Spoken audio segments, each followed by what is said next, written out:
গিয়েছিলাম কিছু কেনাকাটি করতে। ও মা, গেটে এসে দেখি ও মা আজকে আবার গেটটা তোলা।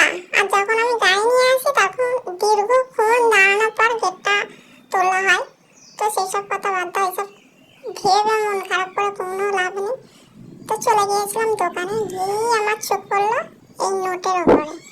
আমার তো সেইভাবে বিয়ে হয়নি। তোমাদের কে কে এরকম মালা পরেছো বা পেয়েছো গিফট আমাকে কমেন্টে জানাবে। আর যদি কেউ গিফট করতে চাও তো এই দোকানে চলে যাও, অর্ডার নেওয়া হয়। তো গিয়েছিলাম চুড়ি কিনতে, কিন্তু আমি অনেক মোটা, যেই সাইজের চুড়ি আমার দরকার সেই সাইজের চুড়ি পাওয়া খুব কম যায়।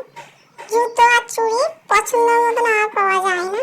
তো সেই সব নিয়ে মন খারাপ করে কোনো লাভ নেই, আমার পাওয়া যায়নি।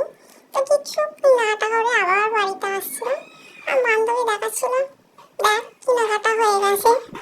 তো এসে দেখছি গেটটা পড়া। আমার মনটা খারাপ করে দাঁড়িয়ে রয়েছিলাম। রুলস তো বলছি, পার করে ওইভাবে যাওয়া যায় না।